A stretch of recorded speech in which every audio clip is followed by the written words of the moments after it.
Okay. Are we ready to start the 4:30 FPAC discussion? Yes. Central time zone. Okay. So the facilities work session number 82 is hereby called to order, and I would like to introduce two members of FPAC, and they will provide a presentation to us, and we'll wait for them to finish, and then we'll have a discussion. Karen Hogan.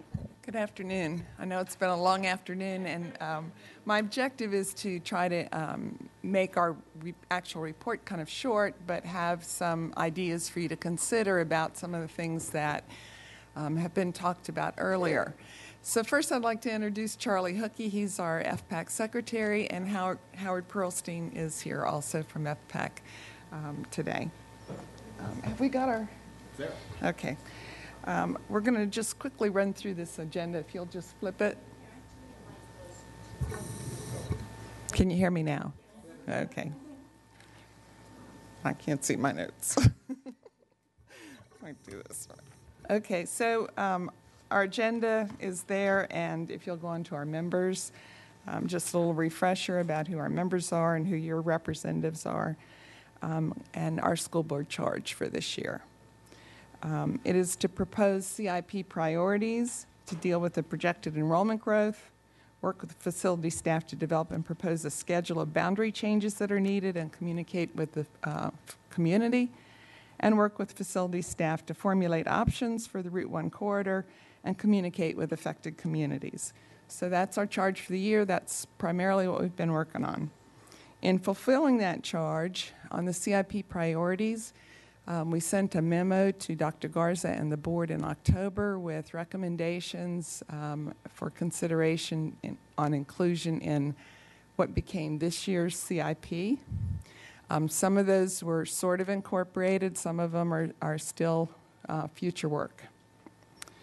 And then with this report, we have some CIP recommendations that are provided as attachment 2 that are more detailed about what we think needs to be in the CIP going forward.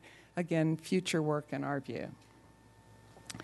On the schedule of boundary changes, we have a subcommittee working hard on looking at where there's some real over-enrollment issues at certain schools and offering some ideas about how we might prioritize the work of getting to those issues.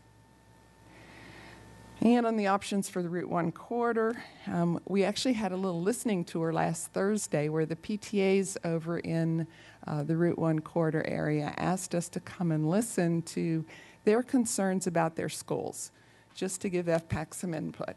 So we went over and we had a really good session with them, listened to a lot of interesting things that we might not think about from a facilities perspective all the time. And then we did a test drive on them of our Facilities 101 presentation, which is like a condensed version of how does the process work? Where do we get our money from? How little is it really every year? How does the CIP get built?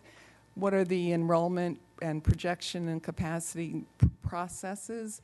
What's the boundary process according to the policy? So we laid all that out in a little presentation and did a dry run of that with those PTA representatives. And they said it was extremely useful to them, that they really got a lot of insight from that. So we'll be polishing that up with staff and using that going forward in some of our community engagements. Our first recommendation that we're putting forward in this report, we have two. The first one is that we should separate the facilities comprehensive plan from the cash flow input documents. Now, what we're really talking about is in your strategic governance manual, there are two facilities-related documents that are discussed. One is the facilities comprehensive plan. And that definition up there is what it says it's supposed to do. Assure classroom capacity and infrastructure meet instructional program and community needs, and is equitable across the county.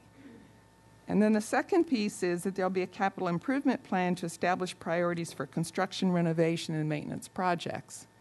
So the capital improvement program for the county requires us to send them the cash flow sheets that explain how the cash flows and the list of projects that are included in that cash flow, and very little else. And that's about all they incorporate into their CIP every year. So our thought is, why not take the strategic facilities plan, which really isn't a strategic plan, it really is a set of guidelines and a sort of a framework for making decisions about facilities.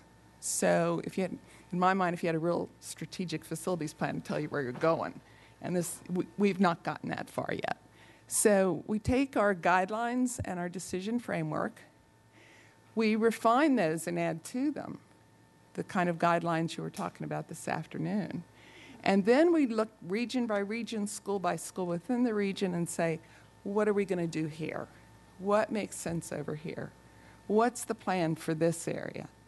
And then you have a comprehensive facilities plan. And once you've figured out what you need to do, you can go back and look at where do you put your money? When do we need to put money on these projects? When do we need to add capacity at these 7 schools next year maybe? Where do we need to build a new school, and when do we need that to come online? And then we say, okay, this is how we accommodate all of our facility needs. There'll be some renovations going on, there may be some new construction going on, and there will be some capacity additions going on. But that flows out of this other plan. And the other plan may not have to be done every single year.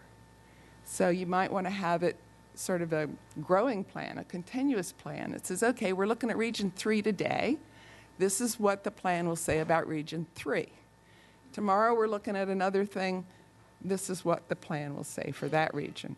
So you could have a living document even that's updated on a sort of continuous basis. So that's how we see kind of pulling together the discussions that we had this afternoon with what about this SFP sitting over here, the strategic plan and the guidelines and the CIP and all of those pieces. We really think we could have one. And we've talked with Dr. Garza about starting to work on that and what that might look like. And in that plan, because it's a comprehensive plan, you can talk more than just facilities. You can talk programs. And you can say, here's our concept of how we're going to do AAP or special ed or any of the other programs. We're going to have it in every pyramid? Are we going to have it in every school? What is the deal? How will we decide where we put these programs? And you could talk about that as well. So all the processes and the plans and the programs could all be defined in one document, easy to find and keep up to date. And every year you don't have to vote on it and read it and try to figure out what changed from the previous year. But then, coming out of that document, it should be clear how we selected what we're going to put money on. And that's where your vote goes. You can say, yes, you've picked the right things for the money to be spent for the 5-year period going forward, or not. And that's what we send to the county. I'm going to skip the next 2 slides, and I promise I will come back to the second recommendation. But I wanted to just go on through with our facilities planning framework concepts. So we have the 3 pieces there that I've already described, so I'm going to pass on that one.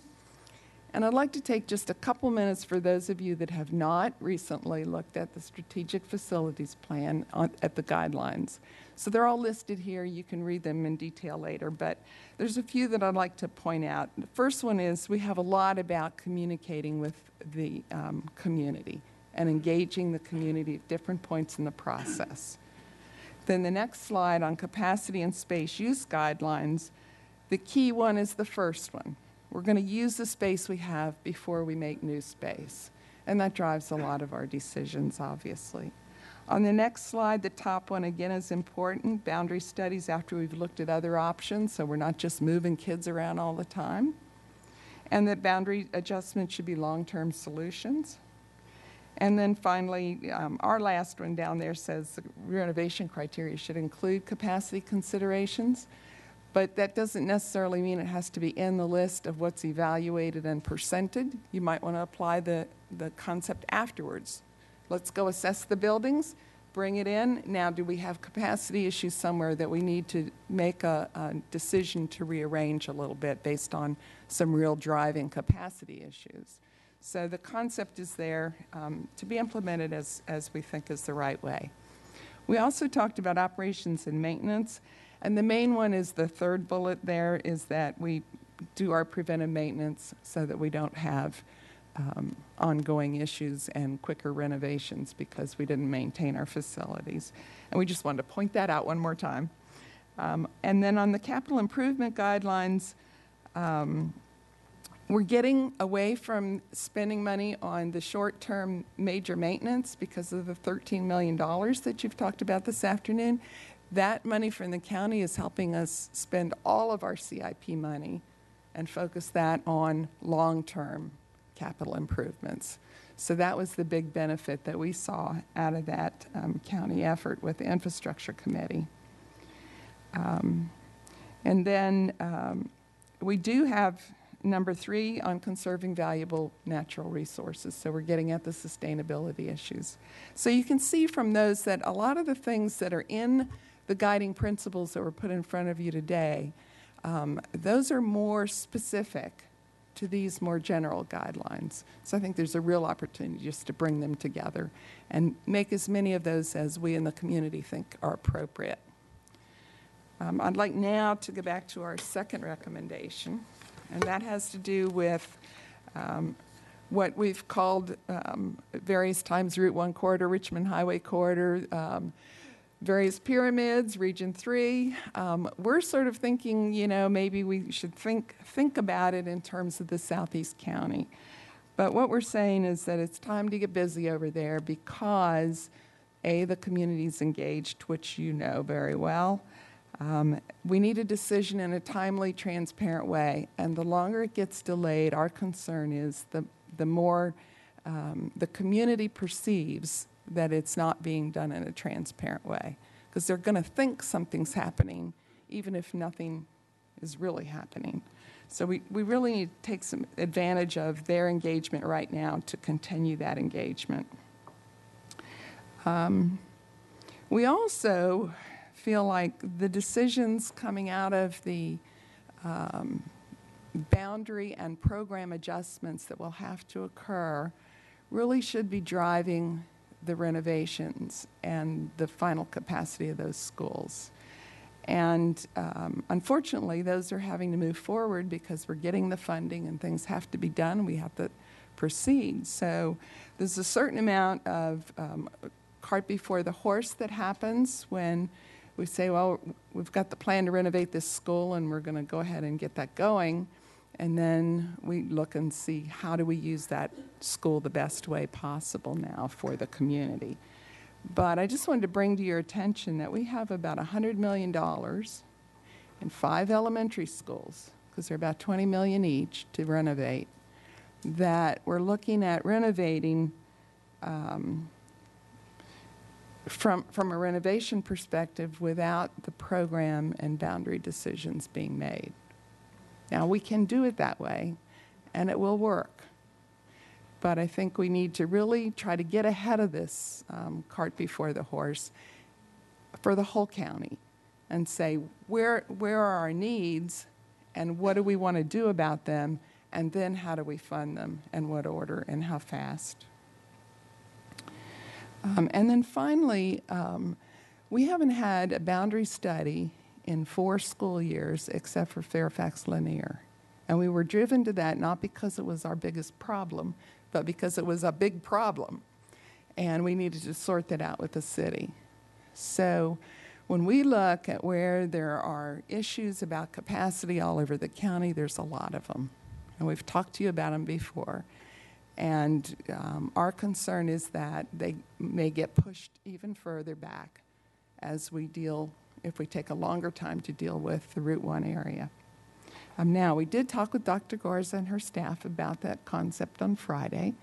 And staff is very concerned that we have good community engagement, that the community understands what's happening as it evolves and changes. And so I think we're going to just continue those dialogues and see with our communication plan and timeline that we'll be planning to bring back, that you can look at that and make your decision about what works best for the school system. And finally, I'd like to just remind you, if you'll do the one that says previous recommendations. The first year that FPAC existed, you asked us to go look at the middle school in South County and tell you whether we needed a boundary study for that. And we came back and said, don't really need a boundary study for that one, but in the school year 13-14, you're probably going to need to do a Southeast County study at all of the different levels of the schools. And there was some head nodding at the time, and we said, okay, we'll wait a while. And then each year after that, we've been reminding you, and Dan's been nodding his head, yeah, we got a problem in the Route 1 area. And last year in June, when we came with our annual report, we reminded you about that initial recommendation. So it really is, as we all know, it's something we need to move out on. Now, if we can go way past all the guidelines. Sorry for skipping around. I wanted to pull some of that discussion at the beginning together.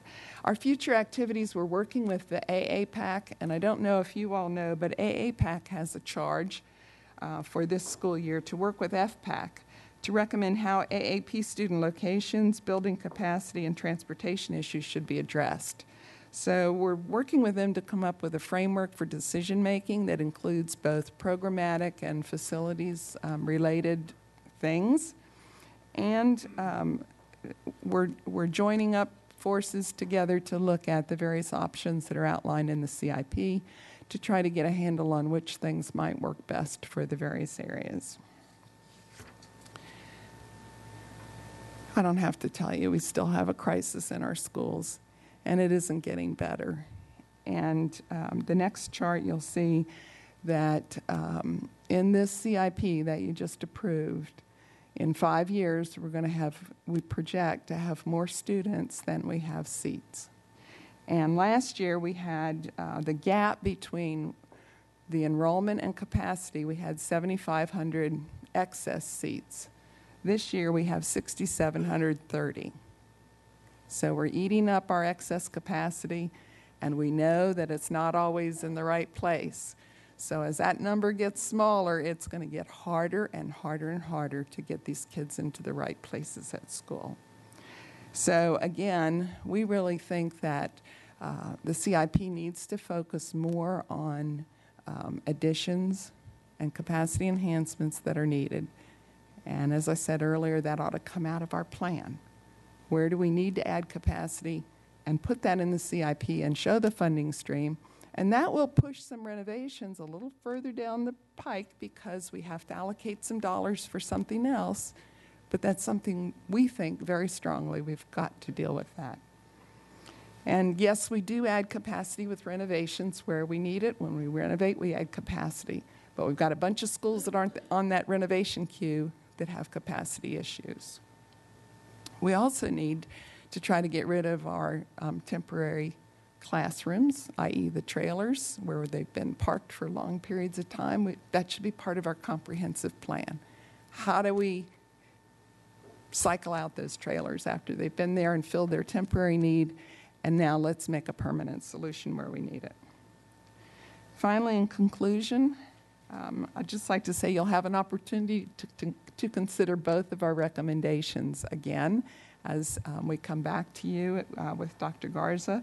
We'll work with her on the comprehensive plan and on the communications plan for the Region 3 area. So thank you very much for letting us present our semi-annual report, and we'll see you again in June.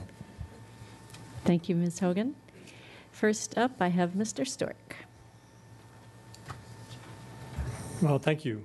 I mean, I think you at least identified the core concerns that I've had, and I know we've had this discussion many times, and I know we need to get moving. There's not much more to say about that. I think the process that you've followed to try to orient us, and it is your job as advisory committee to orient us, or at least try to guide us in ways that your more in-depth look has identified needs to be done. And I know at times it probably feels incredibly frustrating from your perspective, but I want to caution you to not be so frustrated, because I think your recommendations are making a difference. Not only from a year ago, I know that we had some in-depth discussions about capacity versus renovation, and I think people got it. I mean, we're a slow-moving, a big tanker. We take a while to turn, but I think we're turning, and not fast enough. Definitely not from my perspective on a few things, but I know that we recognize that we have to change how we're doing things, and I think you're giving us some of the guidance to do that better. I had one question, and I'm looking for the slide. I think it was slide 13, or maybe it was 12. Let's see. Renovation criteria weighted to capture projected program capacity, surpluses, or deficits. I just want to make sure that I understood what you meant by that. 12. It's on 12? Mm-hmm. Slide 12, sorry. It's number 12 at the bottom. Yeah, renovation criteria weighted to capture projected program capacity, surpluses, or deficits. Yeah, that's a condensed version of what's written in there, but what we were getting at is that when we do renovation criteria, when we're looking at what schools need to be renovated, that capacity and program, the capability of the school to support the programs that are there should be considered. I think that's captured in what the staff was saying as well. So just, again, when you have a program that you want to put there or are intending to put there, make sure the capacity is there. Okay, Exactly. That's pretty straightforward. Yeah, or either one. And I apologize, you may have addressed this point in there too, particularly in the Richmond Highway corridor area. I apologize for staying that one track.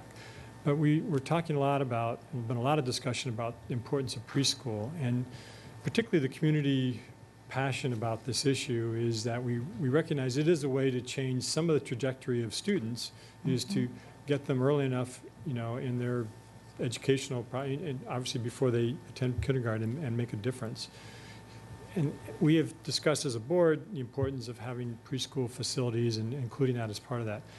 And I apologize, I maybe should know that already, but I know that you've had that as part of your discussion criteria. Is that included in specific parts of your recommendations, that particular needs or numbers of seats or classrooms or other kinds of more specific quantitative kind of needs? Short Answer is no. We haven't really looked at the impact of implementing. I mean, we're scared enough about what the situation we see Sure. with the K through 12. So I think that, that's something that we could be engaged in, but we have not yet. And the other part of this, and then I'll finish, is, the actual really dollar amount that we're talking about in the quarter is really $150 million. Mm-hmm. We've started on Woodlawn already, and that's Woodlawn's fine. We needed that capacity, et cetera, but we'll be surplusing that capacity also in a matter of, depending upon whether you believe facilities projection that will open the new Fort Belvoir Elementary School in September 2016, and I want to believe it, but to me, it just seems hard to believe that in a year and a half we can open a school that has the special criteria it does. They've done it before, but it's just like, wow, really? So that will then give us, in a matter of, definitely a year, no more than a year, we'll have to be addressing the issue of overcapacity at Woodlawn, and that clearly is part of the equation that I know that we have about how do we get the 1,000 seats that we at least projected we need in the quarter. So there's 300 of it right there that's coming out of Fort Belvoir and potentially more. So all those things I know they're all there for us to try to figure out how do we get through and make a difference. And again, appreciate your work on it. Okay, next I have Mrs. Strauss, followed by Ms. Hines. First of all, thank you very much for your work and for your dedication and for your patience in continuing to work with the community, because that clearly transparency and continuing to work and listen is just part of everybody's job requirements. So we're very grateful for your patience. One of the things, again, as I'm going out to communities and explaining the CIP and the budget, that I remind people is that we did full-day kindergarten without building space. We just did that because we needed to do it. Changes in special education over time, bringing those youngsters into their neighborhood school. We've done that without adding space. Tremendous change in the county's master plan going forward, huge. And I don't know, I mean, we talk about, impact of new building and all of that, but when sort of the big picture, reminding people what are the things that have changed dramatically, because we talk about the drivers for student enrollment, but I find going back and reminding people of some of the dramatic changes, and it's really in the last 4 or 5 years. I know in Dan's community, going back 30, 40 years, you still have people that remember closing Fort Hunt. And at the time, and I remember 30 years ago going through the huge high school boundary redo, people thought, well, the county is at build-out. There will be no more children. And, that's a myth. That's never going to happen. But I do sometimes think, helping to remind communities dramatic changes and big picture changes that are important for the community, tremendous impact, school by school, community by community. But often younger people don't get that full picture. So I would suggest that all of us as we go out to help remind people of what is impacting the issue that young parents are willing to live, are looking forward to living closer to their place of employment, living in smaller homes, probably kindergarten all the way through high school, dramatic change in what that does for older communities over time. So having said all of that, I'm very pleased that I really do support building on to schools where appropriate, adding classroom space. I think maximizing, I think it's the most efficient use of very scarce dollars. So I absolutely agree with that. And also, finally dealing with trailers. We have some schools that have had trailers for 10, 15 years, same old trailers. And at some point, and it's funny, you will sometimes, particularly the trailers are hidden behind. Okay, Mrs. Strauss, Okay, wrap up. all right, very quickly. I support a lot of your guidelines on that. Preschool, again, how we go down that road, we are advocating it as a program, and we have no way to satisfy the capacity need on that one. So, thank you. Okay, thank you. Ms. Hines. Thank you. Thanks again for all your work. A couple questions. Did you call it CIP 101? It was Facilities 101. Okay. I wonder if you could tell me a little bit about that and whether that's actually something that's portable that I could take with me to a PTA? Attachment 3 on our report is a little bit of an outline of what's in there. We're polishing up, cleaning up with the reactions that we got from the community and clarifying, and we want to make sure that the enrollment and enrollment projections and capacity pieces were actually linked to the online dashboard. Okay. So we have to figure out a way to make that more portable. But our plan is to then, when we have agreement with staff that we've got it totally accurate, that we can post it, and it could be available for others to use as well. But it's still being improved. Great. Okay. So when it's kind of ready for prime time, could you just send the school board an email with it attached? I'd love to be able to use it.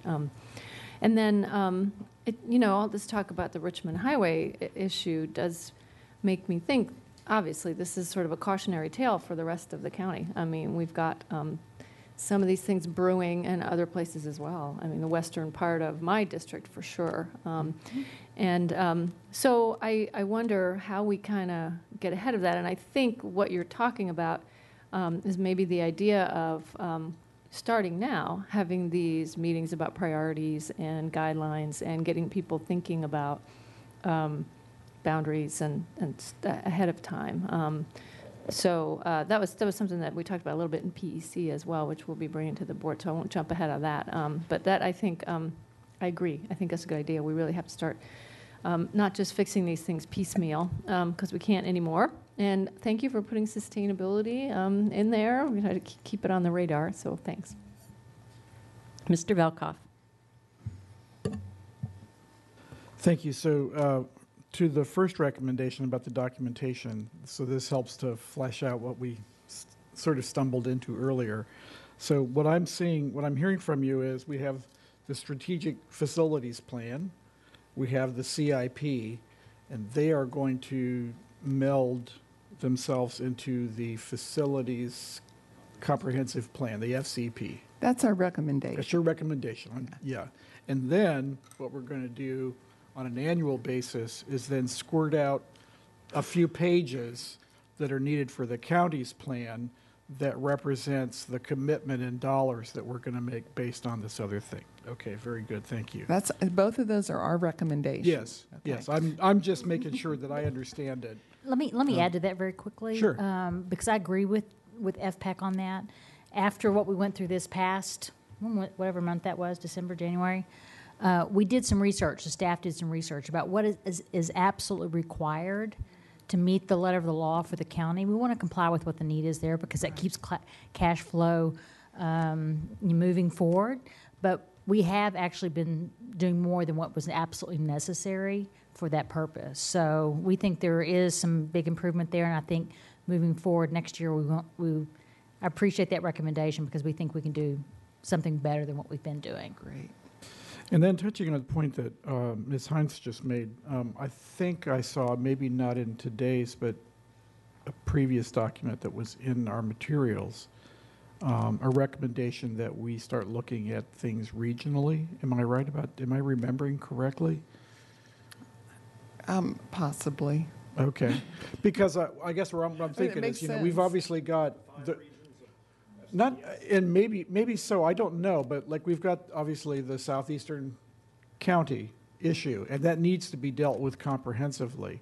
And I'm just thinking that, there, as Ms. Heinz was saying, there are other parts of the county where, we really need, I think we kind of need to be thinking about them in a comprehensive way as well. So it sounds like I've invented something that, maybe a worthwhile thought, but that's not what you guys were telling me, so never mind.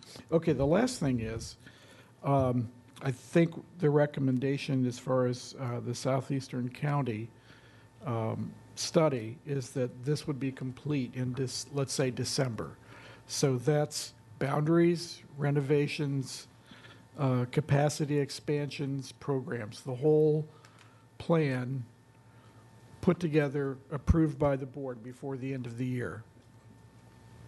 Yes, the plan, not the doing, but the plan. Sure, right, but that everything from, the initial community engagement, the scoping, boundaries, and all these other things, and then bringing to a vote. And you're recommending that because, we have short attention spans, and what you're saying is, guess what, you guys? Next year, you're going to have another one of these coming right after it. So you need to get this out of the way this year, right? Right, for that and other reasons, right. Okay. Yeah. And then finally, That's a little different than what we talked about on Friday. Exactly. So you're saying you all think it still needs to be done before December? Well, The entire process? we wrote our report before Friday. Oh, okay. So Friday, we did have the conversation with Dr. Garza in which we were talking about community engagement and coming up with a plan. So I'm not at liberty to change the group's report between Friday and Monday, but what I have committed to Dr. Garza is that we will work with her on the communication plan. And you're going to be bringing that back to the board with the timeline? Yes, I was meeting with some board members about it first, but I think what is unique is typically when we go out for a boundary study, I think it's something the board has to think about right now, is we've typically gone out, for an example, with a new school. And that new school, we already know how many seats are going to be in that new school. It's going to be in that new school, right? Let's say it's 900 seats. So when we go out to scope, develop the scope for the boundary study, we are working on developing a way to fill those 900 seats, right? What is being contemplated, at least in the West Potomac Pyramid, is a different seat configuration. So in my view, unless we're going to say these are where all the seats are going to be without engaging the community, we can go ahead and start with the boundary process. But I wonder if we need to add a step in the process because it's a different configuration of where seats are. And so I think that's what we're struggling with. This is very different and unique than what we've experienced before. So And we're the working other- through that. The other option, too, is to look ahead at what else needs to be done and get some of that activity started and maybe not do them single file. So, that's something we could explore with staff. Our only challenge, I wish we were in that position to do that. I think the only challenge we have is how much bandwidth we have with regard to staff. Right. So that's our only challenge there. So thank you for that clarification. So December is what the committee recommends, but, it's a work in progress, and the actual plan may vary in some fashion. But for Yeah. clarity purposes, I think we do need to have a definitive timeline. So I don't want the community to know this is not going to be vague forever. We're trying to land this plane very quickly and have the definitive dates and the complete process outlined, because we know that people are anxious to see that, and we'll be working with FPAC to continue that. Okay, I just wanted to mention, Mr. Velkoff, that we all received a letter from the APAC, and that's where they mentioned a recommendation of an approach which contains solutions by region, so you weren't imagining things. Just wanted to say that. And now, Ms. Evans. Thank you. First of all, I just want to compliment you and thank you for all your work on this. I think that you all do a marvelous job and have such an important voice in this process. I particularly appreciate the fact that you have reminded us that you have very strong feelings about community engagement as well. And I hope we can, PEC and whatever else we do, that we can coordinate with you on the community engagement piece. Sure. I think that's critical as we move forward. I really just had one question, and that was in your report you talk about the schedule of boundary changes, and you're going to give us proposed recommendations this is at the end of the year in your annual report. That's when you will. And you talked in there about planning to meet with PTAs of 2 schools per region. Have you identified those schools? Do you know what they are and when you're going? Our subcommittee is working on it. You're part of that, right? Go ahead. Yes, we have. We've been invited to McNair's PTA and to, what's the other one out there next to McNair? Is it Coates? Coates. Oh, okay. We've been in touch with Coates. Their PTA seems a little nebulous Okay. as far as an organization goes. But we have a definite appointment with McNair. You're there in February, and we're going to be there in March. Is that what I understand? Oh, okay. Right, that's it. And we just also confirmed I can't remember, but yes, we have asked to spend a few moments, 30 minutes with Okay. them, maybe with this Facilities 101, if that gets, but basically to listen to them, Okay. saying, do you see in the CIP that in 2020 you're projected to be at 165% of capacity? Right. If that comes to pass, what ideas might you have as to how we I think that's address great, that? and I'm very glad you're doing that. Part of my reason for asking is if you're coming to a school in my area, I'd love to come on the same nights that you're going to be there. I don't know if one of my schools is on your list or not. but- Certainly will. We were picking the dramatically projected Yes. overcrowded ones for 2020. That's why McNair was absolutely first on our Absolutely. list. And I think it would we probably should be, invite the school board Right, members. absolutely. We'll make sure Notify that you you're as all soon as we get it notified. scheduled. that would be great, because I that think it we're would be there. valuable for school board members to know you're going to be there if they can be there at the Sure. same time. That would be great. Thank you so much. Yeah. Ms. Schultz.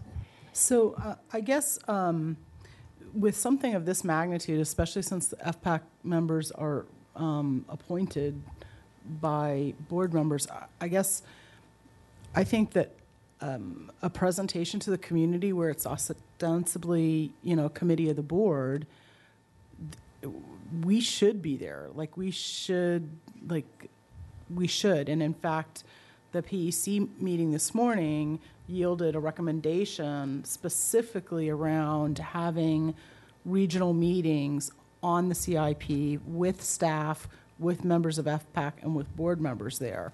And you'll see that coming forward. So I would hope that this would be,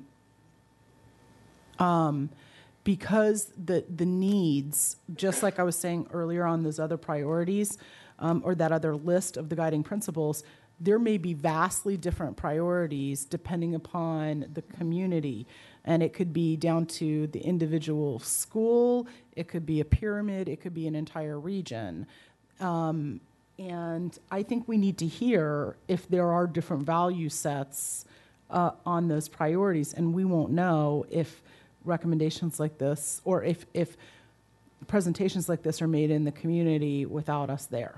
So that's number one, is it's incumbent upon us to be a part of this. And Ms. Schultz, to that point, we actually talked about this on Friday, that there are ways that we can be helpful in making sure that we're all working in concert, so that we know when you all are out there, so board members know. So I think there's some ways we can better communicate who's doing what. I think it would help us all. And so we're in complete agreement. I think you all are too. Yes, and just by the way, Dan had talked. We had talked with Dan about going out there and talking with the people. So we weren't renegades. And and two is the notion of where the concentration of effort should be. Again, the underutilized or unused facilities, to me, is always the maximum return on investment, and especially when you have certain pockets that have burgeoning schools. You say you're going to places where there are problems. Well, Centerville High School, that's at like 130, 20-something percent, and plus all the surrounding elementary schools. And the other thing that I didn't see was the issue of Dr. Garson, was something I never heard come up today at all, is our pipeline into Lanier and Fairfax, and the need to continually find ways to pull back that feeder, because we haven't quite resolved all the kids out of Fairfax High School that we need to resolve that are ours. And I didn't see that here or actually earlier in the day, and I forgot to mention that. Okay, any other board member? Mr. McAvee. So the only thing I would add is that I would caution board members, it's certainly your prerogative to go out with FPAC, but just a reminder, the reason we sought out the help of FPAC initially in their initial charter was to engage the community, to depoliticize it and bring us back the facts. If we are present, that can always change the conversation, and so that's just something to be cognizant of. And in addition to that, I think while they're doing great work, it's always good for us to step back from the process and kind of absorb what they bring to us. Mrs. Smith. I think Ryan brings up a very valid point. It's amazing how discussions change when board members are in the room. So I think some consideration there, and I think FPAC shares information with us. But I do think you need to tread carefully of what the purpose of the meeting is and what's happening. Any other board members? Okay, I'll have the last word then. Thank you for your continued efforts. This is great work. It's very helpful to the board, and I'm going to put you on the spot. You were listening to our earlier discussion as we ruminated on the Q and the criteria, and I just wondered from your perspective if you had any initial thoughts on that based upon what you've just presented to us. On the Q and including capacity as and the criteria, yeah. Keep criteria. Yeah, right. Yeah. Yes. Yeah. Yeah. We as you can tell, we're really concerned about capacity.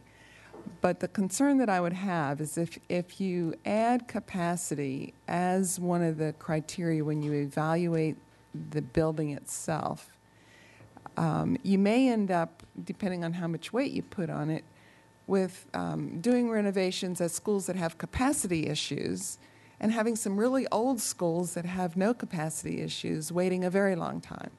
So what you might think about as you think about how to deal with all this is go ahead and assess the facility by the sort of like the criteria that you have, and then look at the remaining list, the list that comes out of that, and say, okay, are there schools here that have pressing capacity issues or soon to be capacity issues, and do we want to change where they are in this queue before we publish it as our queue?